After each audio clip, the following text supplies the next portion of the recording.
നൃത്തത്തിനൊടുവിൽ നടി നവ്യ നായർ വിതുമ്പുന്നതും ഇതിനു പിന്നാലെ സദസ്സിൽ നിന്നൊരു മുത്തശ്ശി ഓടിയെത്തി നടിയെ ചേർത്തു പിടിക്കുന്നതുമായ ദൃശ്യങ്ങൾ സാമൂഹിക മാധ്യമങ്ങളിൽ വൈറലായിരിക്കുകയാണ്. ഗുരുവായൂർ ഉത്സവ വേദിയിൽ നവ്യ നായർ നൃത്തം അവതരിപ്പിച്ചതിനു പിന്നാലെയാണ് ആരുടെയും കണ്ണു നിറയ്ക്കുന്ന വൈകാരിക രംഗങ്ങൾ അരങ്ങേറിയത്. കഴിഞ്ഞ ദിവസം ഇതിന്റെ ദൃശ്യങ്ങൾ സാമൂഹിക മാധ്യമങ്ങളിൽ വൈറലാവുകയും ചെയ്തിരുന്നു. നൃത്തത്തിനൊടുവിൽ നവ്യ നായർ വിതുമ്പുന്നതാണ് ദൃശ്യങ്ങളിൽ ആദ്യമുള്ളത്. ഇതിനിടെ സദസ്സിൽ നിന്നൊരു മുത്തശ്ശി ഓടി വന്ന് വേദിക്കരികിലേക്ക് എത്തി. സുരക്ഷാ ജീവനക്കാർ ഇവരെ മാറ്റാൻ ശ്രമിച്ചെങ്കിലും ഇവർ മടങ്ങിയില്ല. കരഞ്ഞുകൊണ്ട് വേദിക്കരികിലേക്ക് ഓടിയെത്തിയ മുത്തശ്ശി പിന്നീട് നവ്യ നായരെ അടുത്തേക്ക് വിളിച്ച് കൈകൾ മുഖത്തോട് ചേർത്ത് പിടിച്ച് വിതുമ്പുകയായിരുന്നു. ഈ സമയം നടിയുടെ കണ്ണുകളും നിറഞ്ഞു.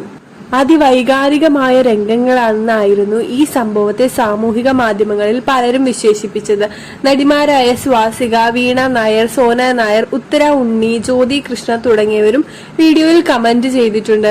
കലയുടെ യഥാർത്ഥ ശക്തി എന്നാണ് ഉത്തര ഉണ്ണി ഈ രംഗങ്ങളെ വിശേഷിപ്പിച്ചത്.